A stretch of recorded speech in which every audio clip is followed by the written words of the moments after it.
In the year 100 BCE, in the heart of Rome, a child was born who would change the course of history. Gaius Julius Caesar entered the world as a member of the prestigious Julian clan, an ancient patrician family that traced its lineage back to the legendary founders of Rome. Despite their noble heritage, the Caesars had fallen on harder times, and young Gaius was raised in the Suburra, a lower-class neighborhood of Rome. Caesar's father, also named Gaius Julius Caesar, held the position of praetor and had some political influence, but it was his mother, Aurelia Cotta, who played a crucial role in shaping the young boy's education and ambitions. Aurelia came from a politically active family and instilled in her son a deep appreciation for Roman history, rhetoric, and the intricacies of political life.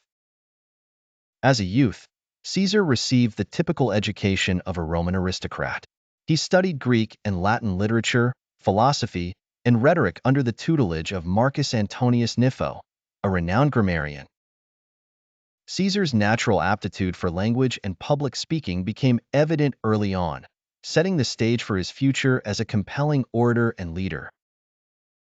Caesar's childhood was marked by political turmoil in Rome. The social war raged from 91 to 88 BCE, followed by the civil war between Gaius Marius and Lucius Cornelius Sulla.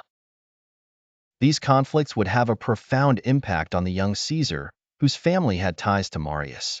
When Sulla emerged victorious and began his proscriptions, Caesar found himself in a precarious position. At the age of 16, Caesar became the head of his family following his father's death. Shortly after, he was nominated to be the new high priest of Jupiter, a prestigious religious position. However, his fortunes quickly changed when Sulla came to power. Caesar's family connections to Marius made him a target, and he was stripped of his inheritance and priesthood. Fearing for his life, Caesar fled Rome and joined the army. This marked the beginning of his military career, serving under Marcus Minucius Thermus in Asia Minor. It was during the siege of Mytilene that Caesar first distinguished himself in battle, earning the civic crown, one of Rome's highest military decorations, for saving the life of a fellow soldier. Upon Sulla's death in 78 BCE, Caesar returned to Rome and began his journey in the Roman political system, known as the cursus honorum. He started as a prosecuting advocate, gaining a reputation for his powerful oratory skills. His prosecution of Gnaeus Cornelius Dolabella for extortion was particularly noteworthy, showcasing both his legal acumen and his ability to challenge the established elite. Caesar's political rise was meteoric. He was elected quaestor in 69 BCE and assigned to serve in Hispania, modern-day Spain. It was during this time that he allegedly wept before a statue of Alexander the Great, lamenting that he had achieved so little at an age when Alexander had conquered the known world. Returning to Rome, Caesar continued to climb the political ladder. He formed strategic alliances, most notably with Gnaeus Pompeius Magnus, Pompey the Great, and Marcus Licinius Crassus, two of the most powerful men in Rome. This alliance, known as the First Triumvirate, was formed in 60 BCE and would dominate Roman politics for years to come. The triumvirate worked to further each member's goals. For Caesar, this meant securing the consulship, the highest elected office in the Roman Republic, which he achieved in 59 BCE. As consul, Caesar pushed through ambitious legislation, often bypassing the Senate and appealing directly to the People's Assembly. Following his consulship, Caesar was appointed governor of Roman Gaul, a position that would provide him with the military command and opportunity for conquest that he had long sought. This appointment marked the beginning of Caesar's famous Gallic Wars, a series of military campaigns that would last from 58 to 50 BCE and dramatically expand Rome's territory. The stage for the Gallic Wars was set by the complex political landscape of Gaul itself. The region, roughly corresponding to modern-day France, Belgium, and parts of Switzerland, was divided among various Celtic tribes, often at odds with one another. This disunity would prove crucial to Caesar's success. Caesar's initial pretext for intervention came in 58 BCE when the Helvetii, a tribe from what is now Switzerland, attempted to migrate through Roman territory. Seeing an opportunity, Caesar raised additional legions and marched north. In a series of decisive battles, he defeated the Helvetii and forced them to return to their homeland. This victory was swiftly followed by a campaign against the Germanic king Ariovistus, who had been invited into Gaul by some tribes, but was now seen as a threat by others. Caesar's defeat of Ariovistus near modern-day Alsace not only removed a potential rival, but also positioned Rome as a protector of the Gallic tribes. The year 57 BCE saw Caesar turn his attention to the Belgic tribes in the north. In a lightning campaign, he subdued the powerful Nervii in a close-fought battle on the Sabas River. This victory was particularly noteworthy for Caesar's personal bravery. At a critical moment, he seized a shield from a soldier and led from the front, rallying his troops to victory. Caesar's campaigns were not limited to land. In 56 BCE, he launched an amphibious operation against the Veneti, a seafaring tribe in Brittany. This campaign showcased Caesar's adaptability, as he had to develop new naval tactics to counter the Veneti's superior ships. The following year, 55 BCE, marked Caesar's first expedition to Britain. Although more of a reconnaissance than a full invasion, this venture into the unknown captured the Roman public's imagination. Caesar returned the next year with a larger force, penetrating further into the island and defeating several British tribes. Between these British expeditions, Caesar also launched the first Roman military expedition across the Rhine into Germanic territory. Although brief, this operation was a bold statement of Roman power and Caesar's personal ambition. The year 52 BCE brought Caesar's greatest challenge in Gaul, the revolt led by Vercingetorix. This charismatic Arverni chieftain united many of the Gallic tribes against Roman rule. The ensuing conflict would test Caesar's military skills to their limit. The climax of this revolt came at the siege of Alesia. Vercingetorix, with a large Gallic army, was besieged by Caesar in the hilltop fortress of Alesia. In a daring strategy, Caesar built a series of fortifications both facing inward towards Alesia and outward to defend against the inevitable relief force. This double circumvallation, a feat of military engineering, allowed Caesar's numerically inferior force to defeat both Vercingetorix's army and the larger Gallic relief army. Throughout the Gallic Wars, Caesar documented his campaigns in his famous Commentarii de Bello Gallico, Commentaries on the Gallic War. This work, written in the third person, served both as a military report to the Senate and as a piece of political propaganda, showcasing Caesar's accomplishments to the Roman public. The impact of the Gallic Wars was profound. Rome's territory was greatly expanded, and vast wealth flowed into Roman coffers. For Caesar personally, the wars provided him with a battle-hardened army deeply loyal to him, as well as unparalleled military glory. However, the human cost of these campaigns was immense. By Caesar's own account, over 1 million Gauls were killed or enslaved. Entire tribes were wiped out, and the demographic and cultural landscape of Gaul was forever altered. As the Gallic Wars drew to a close in 50 BCE, Caesar stood at the height of his military power. His conquest had made him immensely popular with the Roman people, but had also stoked fear and resentment among his political rivals in Rome. The stage was set for the next great drama in Caesar's life, the civil war that would pit him against the very republic he had spent his career ostensibly serving. The seeds of civil war were sown in the years leading up to 49 BCE. The death of Crassus in 53 BCE at the Battle of Carrhae against the Parthians had removed a crucial stabilizing influence between Caesar and Pompey. Meanwhile, Pompey had been cultivating closer ties with the Optimates, the conservative faction in the Senate opposed to Caesar's populist policies.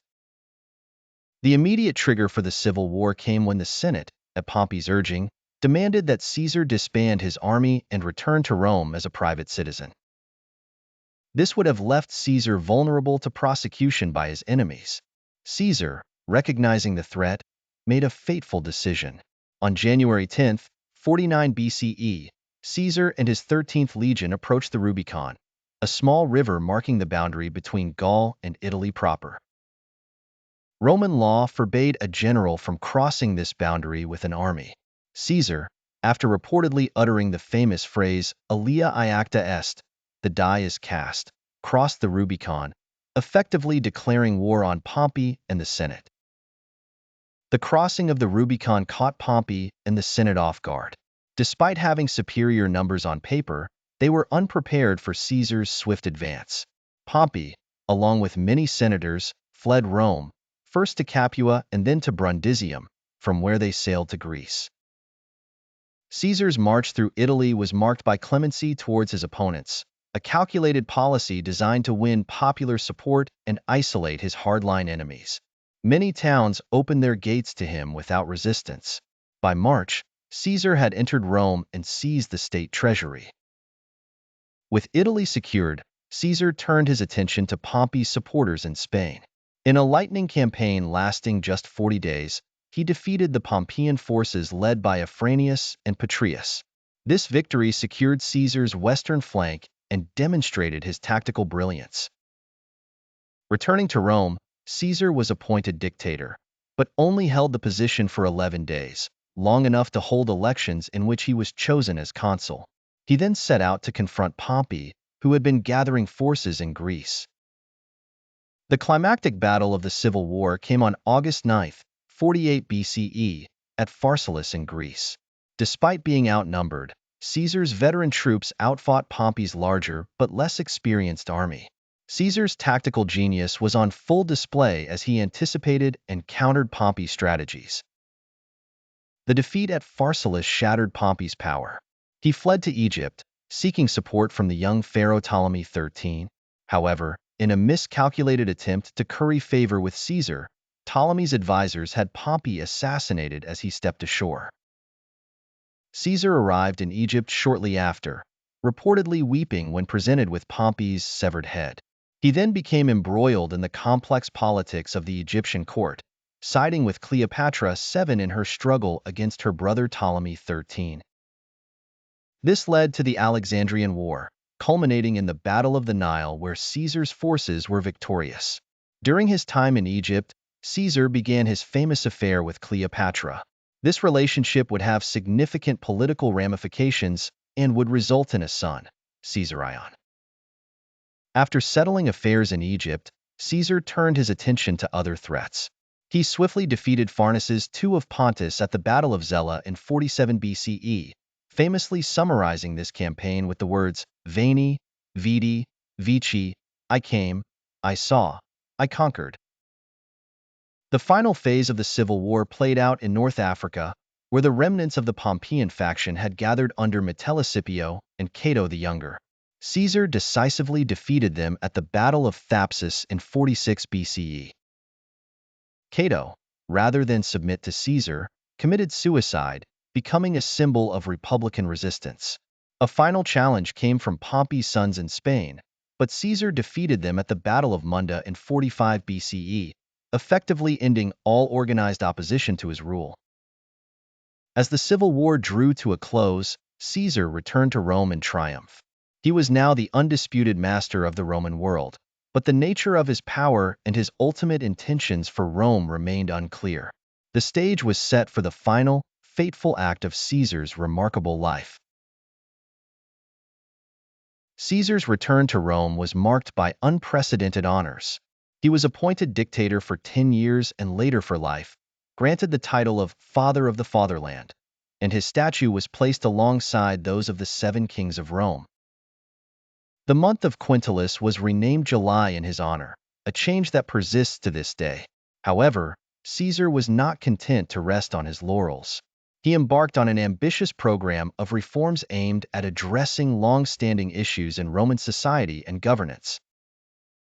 These reforms touched nearly every aspect of Roman life and would have far-reaching consequences. One of Caesar's most significant reforms was his overhaul of the Roman calendar. The old lunar calendar had become severely out of sync with the seasons, causing numerous practical problems. Caesar, drawing on the expertise of the Alexandrian astronomer Sosigenes, introduced a new solar calendar with 365 days and a leap year every 4 years. This Julian calendar would remain the standard in the Western world for over 1,600 years until the introduction of the Gregorian calendar in 1582. Caesar also tackled Rome's chronic unemployment problem. He initiated a series of public works projects, including the construction of a new forum, temples, and theaters. These projects not only provided jobs, but also enhanced Rome's infrastructure and public spaces. He also established new colonies, particularly for his veterans, which helped to relieve overcrowding in Rome and spread Roman influence throughout the empire. In the realm of governance, Caesar increased the size of the Senate from 600 to 900 members, bringing in many of his supporters and diluting the influence of his opponents. He also reformed the Roman bureaucracy, standardizing the administration of the provinces and reducing corruption. Caesar addressed economic issues by regulating the corn dole, which provided subsidized grain to Rome's poor. He limited the number of recipients and established new colonies to reduce the city's dependence on imported grain. He also issued a new gold coin, the aureus, which helped to stabilize the currency. In the legal sphere, Caesar codified Roman law, creating a uniform legal system for the entire empire. He also reformed the court system, streamlining legal procedures and reducing the backlog of cases. Caesar's reforms extended to social matters as well. He passed laws to restrict luxury and extravagance, encouraged marriage and childbirth to boost Rome's population, and granted citizenship to doctors and teachers of liberal arts to attract talented individuals to Rome. Perhaps most controversially, Caesar began to adopt the trappings of monarchy. He wore purple robes, traditionally associated with kings, and his image began to appear on coins, an honor previously reserved for gods and mythical heroes. He also accepted the right to appoint magistrates, a power that had traditionally belonged to the people. These actions, combined with rumors that Caesar intended to crown himself king, began to alarm many Romans, particularly among the senatorial elite. The Roman hatred of monarchy, dating back to the overthrow of the last king in 509 BCE, ran deep. Despite the growing opposition, Caesar continued to consolidate his power. He was preparing for a major campaign against the Parthian Empire, perhaps hoping to emulate Alexander the Great's eastern conquests. He also hinted at plans for further reforms, including a codification of all Roman laws and the draining of the Pontine marshes. However, Caesar's increasing power and apparent disregard for republican traditions were causing growing alarm among a group of senators. As Caesar's planned departure for Parthia approached, these men began to form a conspiracy that would dramatically alter the course of Roman history. Caesar's presence dominates every aspect of Roman life. His name is on everyone's lips, his image ubiquitous.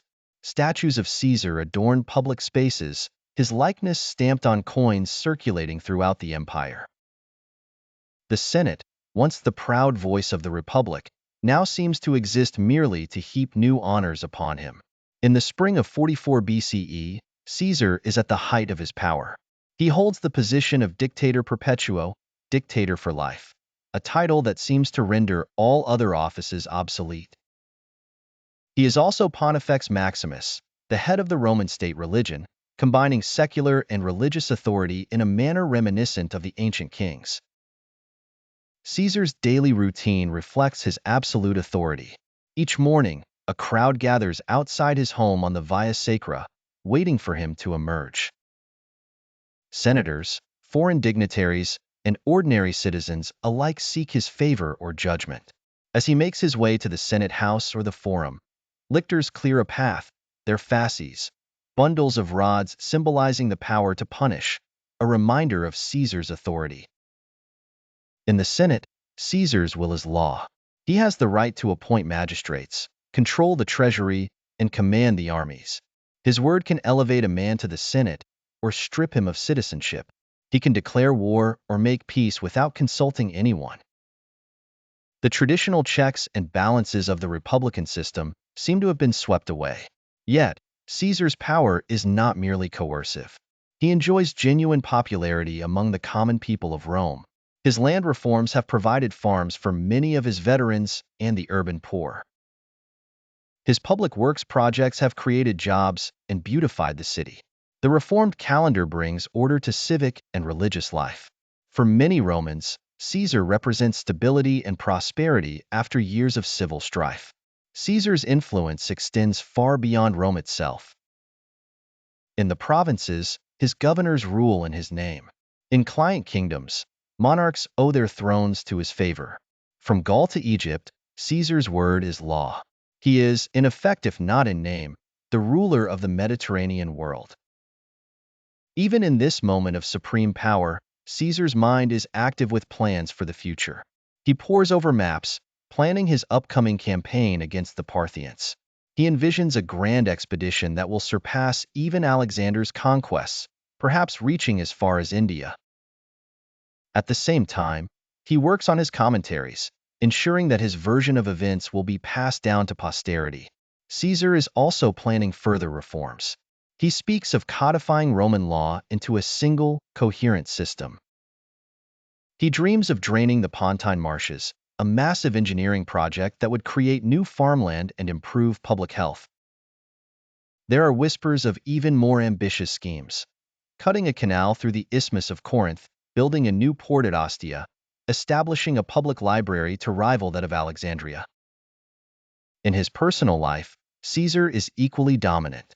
His relationship with Cleopatra, who is living in Rome with their young son Caesarion, is the subject of much gossip. There is talk that Caesar plans to acknowledge Caesarion as his heir, or that he might marry Cleopatra and make her queen of Rome. Yet, even at this pinnacle of power, there are signs of the gathering storm. Caesar's adoption of regal trappings, the purple toga, the golden throne, the right to mint coins with his image, alarms many Romans. His refusal to stand when the Senate grants him new honors is seen as an insult to tradition. There are rumors that he plans to move the capital to Alexandria or Troy, abandoning Rome altogether. More ominously, there are whispers of conspiracy. In the corridors of power, in the villas of the elite, men speak in hushed tones of tyranny and the need to save the republic. Caesar, whether through overconfidence or a fatalistic acceptance of his destiny, dismisses the warnings of his friends and the omens reported by soothsayers.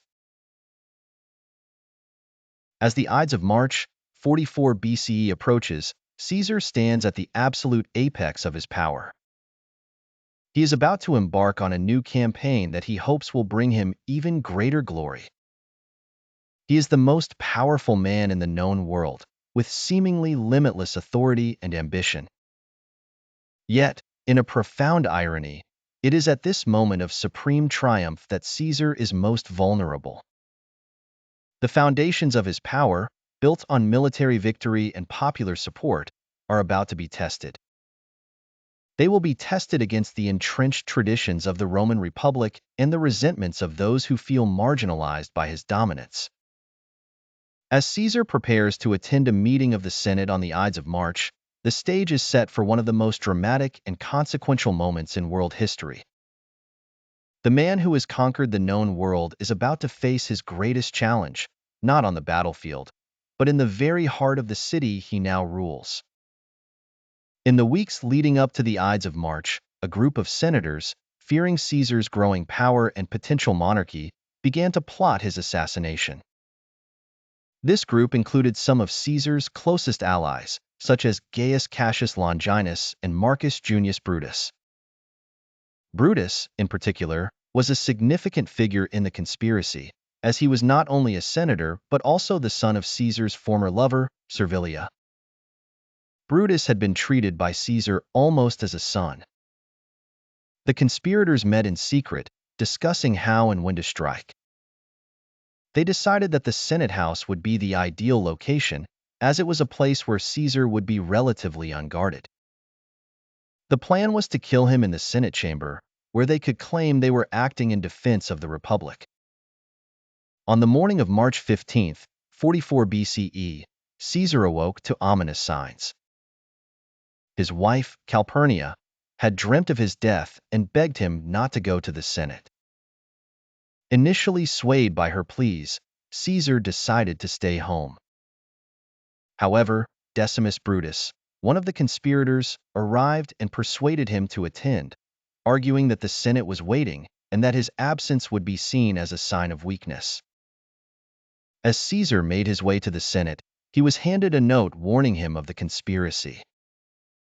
However, he did not read it. Upon entering the Senate house, he was surrounded by the conspirators.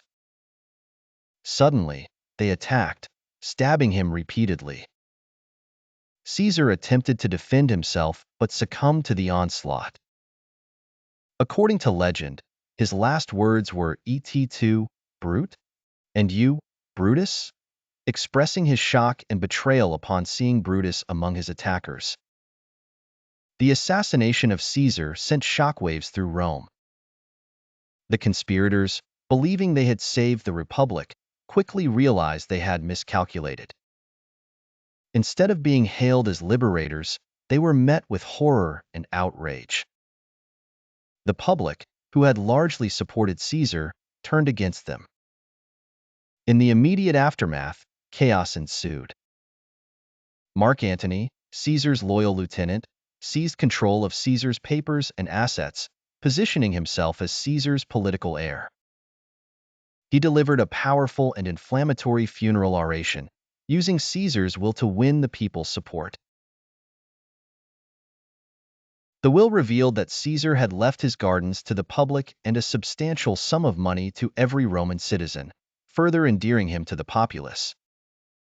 The Senate, hoping to avoid further conflict, initially tried to placate both sides. They declared an amnesty for the conspirators but also ratified Caesar's acts and decrees. This uneasy compromise, however, could not hold. The power struggle that followed Caesar's assassination was intense and complex. On one side were the conspirators, led by Brutus and Cassius, who fled Rome to raise armies in the provinces. On the other side were Caesar's supporters, primarily Mark Antony and Caesar's adopted heir, Octavian, later known as Augustus. Octavian, only 18 years old at the time of Caesar's death, proved to be a shrewd and determined leader. He quickly gathered support, leveraging his status as Caesar's heir. In 43 BC, Octavian, Antony, and Lepidus formed the Second Triumvirate, a political alliance aimed at defeating the conspirators and consolidating their power. The triumvirate's first act was to launch a brutal campaign against their enemies. They issued proscriptions, a series of public hit lists, targeting those they deemed threats. Many senators and wealthy citizens were executed, and their properties confiscated. Among the victims was Cicero, the famous orator and statesman who had opposed Antony. In 42 BC, the forces of the triumvirate clashed with those of Brutus and Cassius at the Battle of Philippi in Macedonia. The battle was decisive. Antony and Octavian emerged victorious, and both Brutus and Cassius committed suicide. With the conspirators defeated, the triumvirate turned their attention to consolidating their control over the Roman world. However, the alliance between Octavian and Antony was fraught with tension. Antony's relationship with Cleopatra, the Queen of Egypt, further complicated matters. Cleopatra, who had been Caesar's lover and bore him a son, Caesarion, now became Antony's partner. This alliance with a foreign queen alarmed many Romans and provided Octavian with a powerful propaganda tool. By 32 BC, the rivalry between Octavian and Antony had reached a breaking point. Octavian declared war on Cleopatra, framing it as a defense of Roman values against Eastern decadence. The decisive confrontation came at the Battle of Actium in 31 BC. Octavian's fleet, commanded by Agrippa, defeated the combined forces of Antony and Cleopatra. The couple fled to Egypt, where they both eventually committed suicide. With Antony and Cleopatra's deaths, Octavian emerged as the sole ruler of the Roman world. In 27 BC, he was granted the title of Augustus by the Senate, marking the end of the Roman Republic and the beginning of the Roman Empire. Augustus would go on to rule for over 40 years, laying the foundations for a period of relative peace and stability known as the Pax Romana. One of Caesar's most significant legacies was his role in the transition from the Roman Republic to the Roman Empire. While he did not live to see the establishment of the empire, his actions set the stage for its creation. His appointment as dictator for life and his concentration of power in his hands eroded the traditional checks and balances of the Republic. This shift was solidified by his adopted heir, Augustus, who became the first Roman emperor. Caesar's military conquests greatly expanded Rome's territories. His campaigns in Gaul brought vast and fertile lands under Roman control, providing resources that would support the empire for centuries. His expeditions to Britain, though not resulting in permanent conquest, opened the island to Roman influence and paved the way for future invasions. Caesar's reforms had a lasting impact on Roman society and governance. The Julian calendar, introduced by Caesar, replaced the old lunar calendar and brought greater accuracy and consistency to Roman timekeeping. This calendar, with slight modifications, is still in use today as the Gregorian calendar. Caesar's political and social reforms also left a lasting legacy. He expanded the Senate, granted citizenship to many provincials, and initiated public works projects that improved Rome's infrastructure. His policies aimed at reducing debt and redistributing land helped to address some of the social inequalities that had plagued the Republic. Caesar's influence extended beyond his immediate reforms. His writings, particularly his commentaries on the Gallic Wars, have been studied for centuries as examples of clear and effective Latin prose. These works provide valuable insights into his military strategies and political thinking. Caesar's legacy also includes the concept of Caesarism, a form of political leadership characterized by strong, centralized authority and charismatic leadership. This model has inspired leaders throughout history, from Napoleon Bonaparte to Benito Mussolini. The very titles Tsar and Kaiser are derived from Caesar's name, reflecting his enduring influence on notions of rulership. Caesar's deification after his death marked another significant aspect of his legacy. He was the first Roman to be officially deified, and this practice of deifying emperors would continue throughout the Roman Empire. This divine status further solidified the power and authority of the emperors, linking them to the gods and reinforcing their rule.